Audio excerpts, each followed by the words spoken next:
The thing about self-discipline is that it is necessary for everything you do in your life. You have to be self-disciplined. Working out, you got to work out every day. You got to stay in shape. If you don't stay in shape, you die.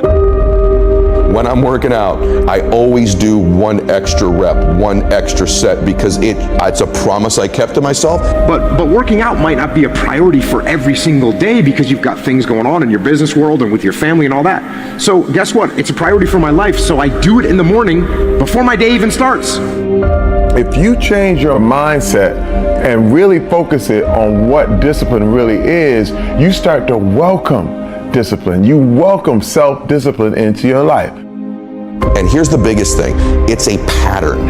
It's a pattern I keep of me. I always do a little extra. I always go the extra inch. And the quickest and easiest place to do it is the gym, because I can always grab one more weight, one more set. And here's what it does. It shifts your identity.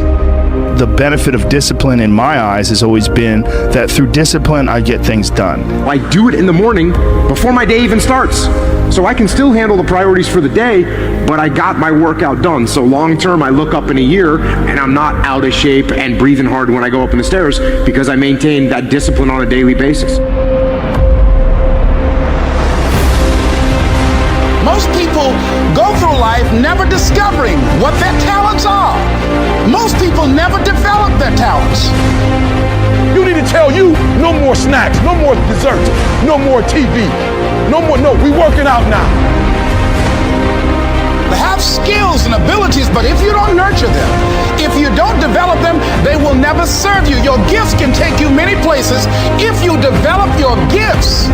The best gifts come from the bottom. I value myself enough to give 120% or don't do it. And that if you decide that my life deserves my developing this what I do well. Why are you only giving 50%? What's wrong with you? I grant you that if you begin to work to develop your gifts, you'll develop a strong sense of happiness. You'll get a larger vision of yourself, because part of beginning to get a larger vision of yourself, all of us need some area of our lives where we can have a feeling of competence. When other folk are having a good time, you've got to have the strength of character. You need to tell you that you owe you something. As you begin to develop and expand your skills and your talents and your vision of yourself, you will always be in control of your destiny. I want freedom. And for me, disciplining myself means more freedom.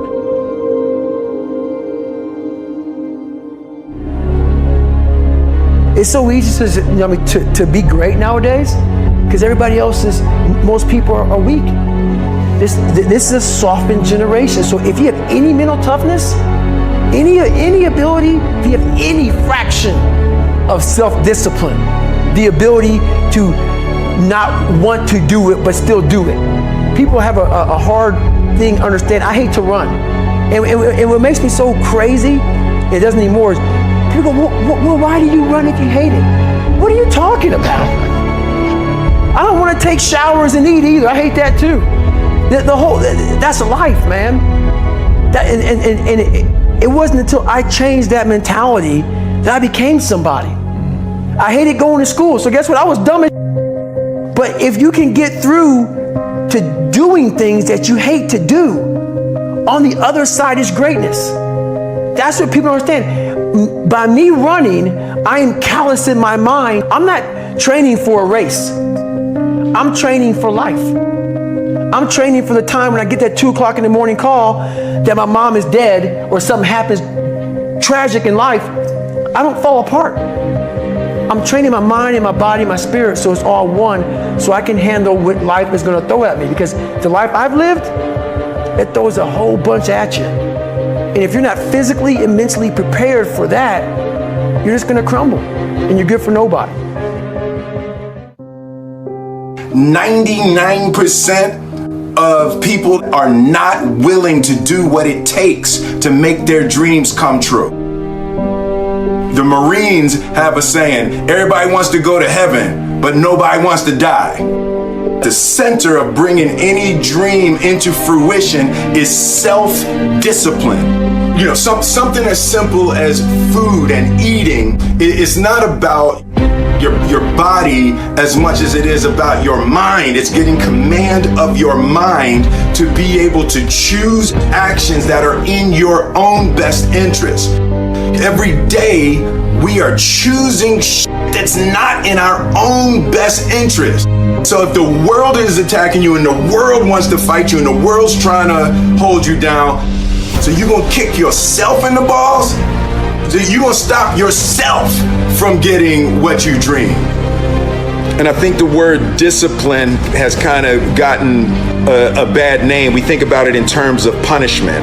I'm not talking about discipline in that way. I'm talking about discipline in the sense that you forego immediate pleasure for the exchange of long-term self-respect. I believe that self-discipline is the definition of self-love. That when you say that you love yourself, that means that you have behavior towards yourself that is loving. Self-discipline is the center of all material success. You cannot win the war against the world if you can't win the war against your own mind.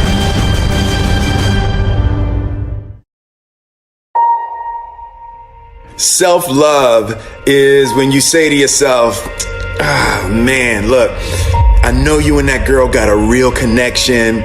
I know y'all vibe, but that's your girl's cousin. So I love you too much to let you do that. It's like you say to yourself, hey man, look, I know you want to eat that pizza and it'll be really good, you know, but I can't let you eat that, man, because if you eat that pizza, you're going to feel like shit, you know, and I love you too much to let you eat that. Self-love is, hey, look, I know you got a test on Monday, you know, and I know you really want to go out with your friends. It's Saturday night, you want to go out, but if you fail that test, you're not going to feel good about yourself. You know, I love you too much to let you go out tonight. Self-discipline is self-love. If you want to be happy, you have to love yourself, which means you have to discipline your behavior. The road to sustained happiness is through disciplining your behavior. We tend to base our self-esteem on what other people think. And that's not really self-esteem. Self-esteem is supposed to be how we feel about ourselves. And I was just saying how dangerous it is to allow other people to determine how you're going to feel about you. And it's kind of like looking into a broken mirror. You're going to look in a broken mirror and then change your face to try to look good in this defiled, busted, broken mirror. And it just, other people's opinions is a really way to determine how we feel about ourselves.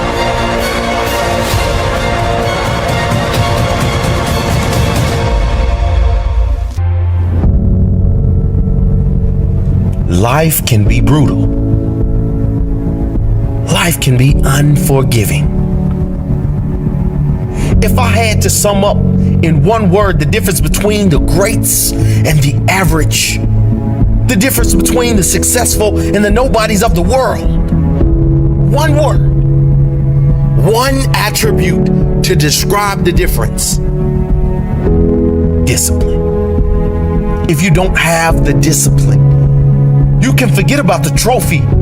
You can forget about the success, the greatness. All champions have discipline. It's the discipline to work hard. You know, not when everyone is watching, but when no one is watching. When the fans aren't there. When the coach isn't there. When it's just you and your character. The discipline to eat strong, healthy foods when you have other tempting options. When those around you might not be so strong. The discipline to say no when those around you choose to be average.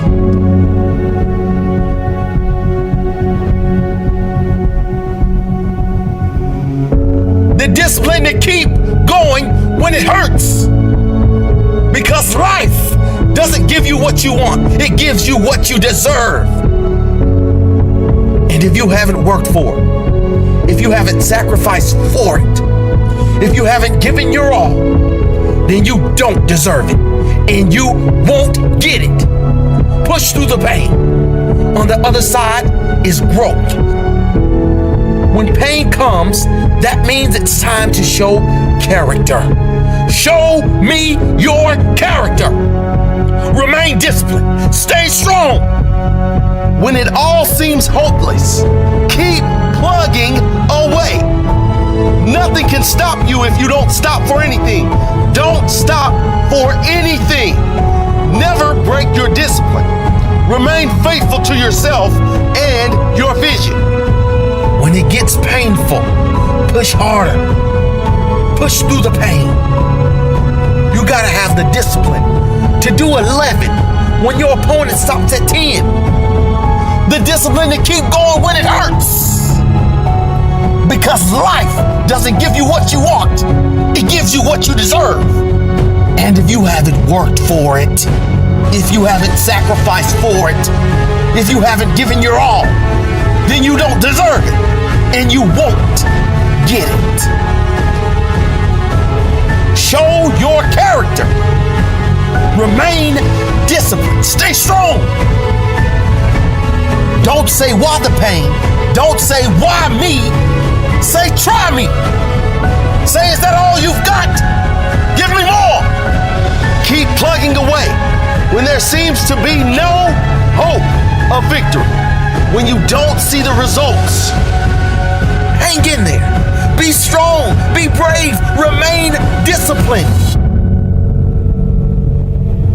And your time will come.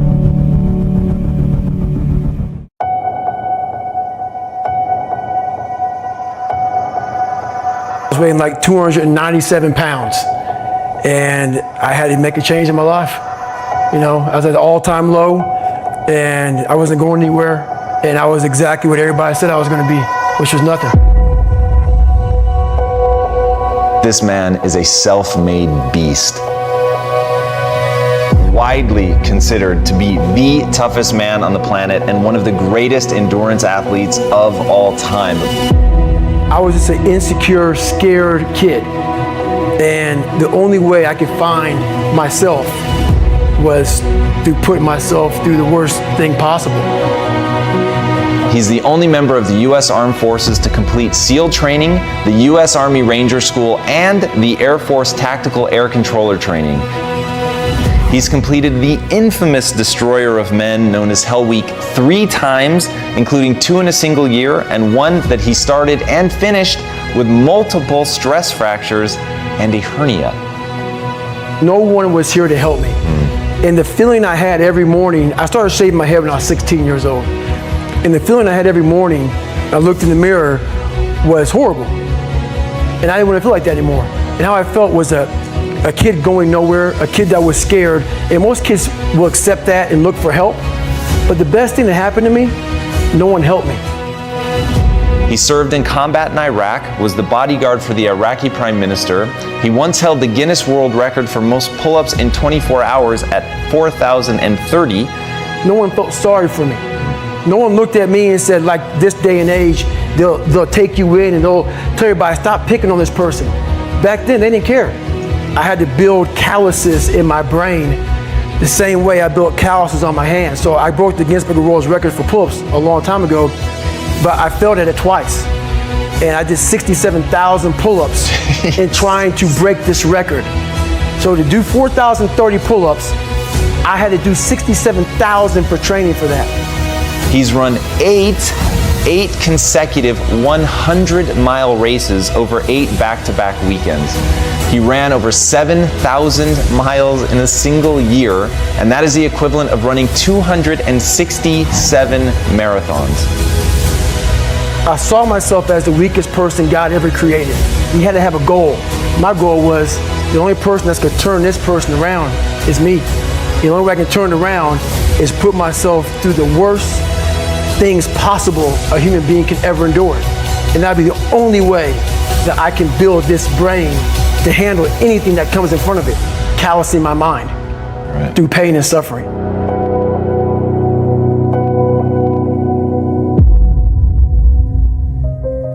The only way you're ever going to get to the other side of this journey is you have got to suffer to grow. To grow, you must suffer. I'm afraid of my shadow. How can I overcome that? Go in the military, get your kicked, do things you hate to do, be uncomfortable every day of your life. Roger that. I'm not the smartest kid in the world. Okay. Instead of somebody saying, oh no, you're smart. No, don't say that to yourself. I said to myself, no, I'm a dumb motherfucker. Okay, roger that. How you get smarter? Educate yourself. So the things that we run from the truth. We're running from the truth, man. So the only way I became successful was going towards the truth. As painful and as brutal as it is, it changed me. It allowed me to become, in my own right, who I am today. If you can, for the rest of your life, live inside of yourself, stop listening to people who are calling you fat, gay, transsexual. Everything that is makes no sense. All these insecure people putting their insecurities on you, you gotta flush it out. You gotta just be whoever the hell God or whatever the hell you believe in. If you believe in nothing but yourself, I don't care what it is. You gotta take everything and throw it away. You have to believe in one thing, and that is yourself.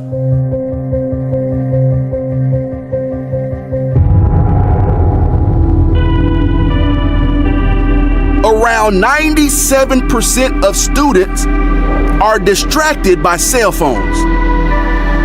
Are you a part of that 97%? When you want to succeed as bad as you want to breathe, then you'll be successful. Whether your distractions are text messages, checking emails, surfing the web, playing games, or scrolling through social media, the fact remains that it is a distraction. I'm saying to you today that there are some of you, if you give up your cell phone, you would be successful. But your cell phone is more important to you than your success. Stop wasting time on your cell phone. Facebook isn't going anywhere. Instagram will still be here this weekend. Focus on your dreams. Focus on your studies. Focus on your goals and aspirations. Put the thing down. Look up. You're missing stuff. What is the long-term effect of too much information? We don't know, but we're finding out. Focus on becoming a better you. A better you that is not distracted by unnecessary things. You gotta cut off the cell phone. You gotta, no TV. There were those of you who were watching the game last night. You really didn't have no business watching these boys win a national title, going to the NBA, making millions. You didn't have no business watching them because you're not where you need to be. One that is determined to succeed and not scroll. That is determined to prosper and not post. To grow all day and not gain all day. Stop wasting time on your cell phone. And when you get to the point where all you want to do is be successful, as bad as you want to breathe, then you'll be successful. It's about you and your future. It's about your grades. It's about your dreams. Ultimately, it's about your life. The time you spend on your cell phone could be used for your success. The time you could be using to be successful, you're using it on the cell. And the cell phone is not bringing you nothing but a bill. Is your life more important than that app, than that game, that post? I need cell phones off. Listen to me. Some of you gonna be broke for the rest of your life because of that little thing on the side. You're gonna be broke for the rest of your life because of a little cell phone. We're so plugged into our cell phones that we become blind to the world around us. And somebody has told you you couldn't live without it. We can't take our eyes off the screen long enough to see the beauty of the world around us. It don't matter whose fault it is that something is broken if it's your responsibility to fix it. For example, it's not somebody's fault if their father was an abusive alcoholic, but it's for damn sure their responsibility to figure out how they're going to deal with those traumas and try to make a life out of it. It's not your fault if your partner cheated and ruined your marriage, but it is for damn sure your responsibility to figure out how to take that pain and how to overcome that and build a happy life for yourself. Fault and responsibility do not go together. It sucks, but they don't. When something is somebody's fault, we want them to suffer. We want them punished. We want them to pay. And we want it to be their responsibility to fix it, but that's not how it works, especially when it's your heart. Your heart, your life, your happiness is your responsibility and your responsibility alone. As long as we're pointing the finger and stuck in whose fault something is, we're jammed and trapped into victim mode. When you're in victim mode, you're stuck in suffering. The road to power is in taking responsibility. Your heart, your life, your happiness is your responsibility and your responsibility alone. You can make a person smile, you can make a person feel good, you can make a person laugh, but whether or not a person is happy is deeply and totally and utterly out of your control. The prerequisite for spending time with any person is that they nourish and inspire you. They feed your flame. Look at your last 5 text messages. Are those people feeding your flames or dousing your fire? Put your phone down for just a second and look around. Look to the people around you. Are those people throwing logs on your fire or are they pissing on it?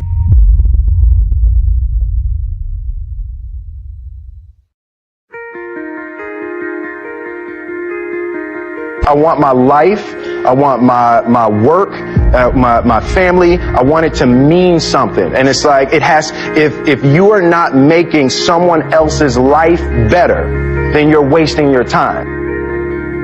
The separation of talent and skill is one of the greatest misunderstood concepts for people who are trying to excel, who have dreams, that want to do things. Talent you have naturally. Skill is only developed by hours and hours and hours of beating on your craft. You don't try to build a wall. You don't set out to build a wall. You don't say, I'm going to build the biggest, baddest, greatest wall that's ever been built. You don't start there. You say, I'm going to lay this brick as perfectly as a brick can be laid. There will not be one brick on the face of the earth that's going to be laid better than this brick that I'm going to lay in this next 10 minutes. And you do that every single day. And soon you have a wall. And soon you have a wall. And I think psychologically, the advantage that gives me over a lot of people that I have been in competition with in different situations is it's difficult to take the first step when you look how big the task is.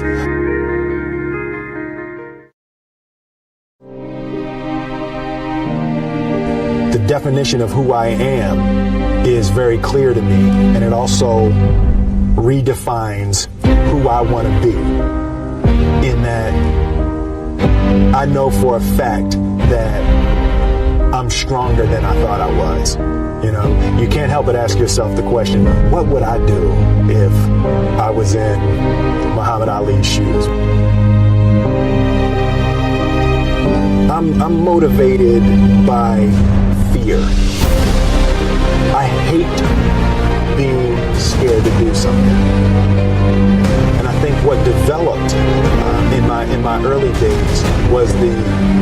attitude that I started attacking things that I was scared of. Why were you scared in your bed the night before? What do you need that fear for? Just don't go. Why are you scared in your bed 16 hours before you jump? Why are you scared in the car? Why could you not enjoy breakfast? Fear is fear of what? You're nowhere even near the airplane. Everything's up to the stepping out. There's actually no reason to be scared. It only just ruins your day. You don't have to jump. And then in that moment, all of a sudden, where you should be terrified is the most blissful experience of your life. And God placed the best things in life on the other side of terror.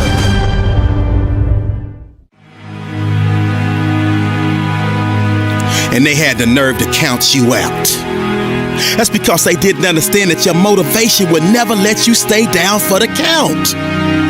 It's times like these that we separate the real from the fake.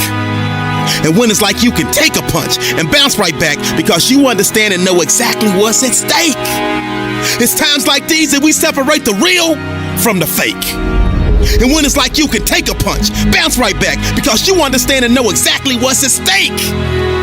It's money time, baby. And this is for all of the marbles. It's put up or shut up, survive in advance, win or go home. And that's why you spend all those hours grinding. That's why you spend all those hours pushing yourself to the limit. You spend all those hours running. That's why you spend all those hours sacrificing. You spend all those hours sweating because you know there will be no time for regretting, fretting, or letting yourself or your teammates down. See, you are bound and determined to enter into the realm of greatness that's reserved for you and only you. And so if the day ever comes that you're tired enough to quit, then I need you to act like a car with 4 flats and retire. I don't think you heard me. I said, if the day ever comes that you are tired enough to quit, then I need you to act like a car with 4 flats and retire. Next level success is reserved for those that are willing to not start counting the reps until it starts hurting. Not start counting the shots made until their arms are dead tired. Not start counting the sprints until they're already breathing hard. I heard a wise man say, it hurts, but it works. I say when it hurts, then and only then will you start receiving the perks, the accolades, the attaboys, the attagirls, the great jobs, the alley-oop lobs, the celebration parties with the lobster and shish kebabs, the hoisting of the banners, the sizing for the rings, the smiles, the hugs, and all of the love and respect in between. See, some of you out there, you in the dark. And you know what I need you to do for me when you're in the dark, right? Turn the lights on when I'm talking to you, because I don't think you heard me. I said next level success is reserved for those that are willing to not start counting the reps until it starts hurting. Not start counting the shots made until their arms are dead tired. Not start counting the sprints until they're already breathing hard. So just when they think you're about to throw in the towel, that's when I need you to recall all of the days that you went that extra mile.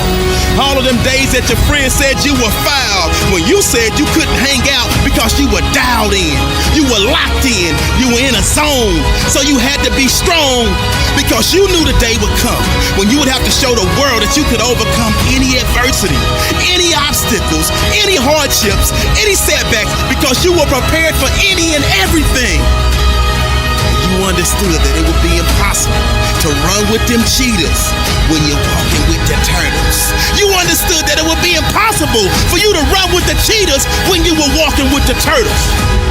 So your mindset is that of a track star, and that gives you the mental strength to leap over life's hurdles, to power through the speed bumps, to push through the roadblocks, and continue to grind past any and every obstruction that attempts to deter you from your ultimate goal of next level success. So the stresses of the world, you laugh at them. The dreams they say are out of your reach, you grab at them. The things they say you can't achieve, you take a stab at them. And when the bullies of life try to knock you out, you stick and move and you jab at them. I said the stresses of the world, you laugh at them. The dreams they say are out of your reach, you go and grab at them. The things they say you can't achieve, you take a stab at them. And when the bullies of life try to knock you out, you stick and move and you jab at them. And on the rare occasion that you take a punch from life and it knocks you down. You dig deep, and then you dig deeper, and then you dig even deeper, because you understand that this is the moment to pick yourself up, push through with determination and grit, because of all your resilience, commitment, hard work, perseverance. You have now put yourself in position to show the world that you got that dog, and your inner dog has no quit. I said this is the moment to pick yourself up and push through with determination and grit, because of all your resiliency, commitment, hard work, perseverance. You have put yourself in a position to show the world that you got that dog, and your inner dog has no quit. I hated jumping out of airplanes. I hated shooting guns. I hated the job as a Navy SEAL. But I did it because I wanted to change myself. Everything I do, I'm not really comfortable doing. But if you choose to go that route, to go be a Navy SEAL, you might as well go be the hardest mother in the world. Because if you're choosing to do something, you have two routes. You can go there and be a little weak person and get through barely, and that's your reputation. Or you can go through the hardest guy you can possibly be, and that's your reputation. So my whole thing is, if you're gonna choose to open that door in Iraq or Afghanistan, open the mother and go in hard. Because they're gonna remember you by slowly opening it and peeking in. So if you're gonna open it, and you made the mind to open it, don't crack it open. Open the door, go in. That's with life. If you're choosing to do something, attack it.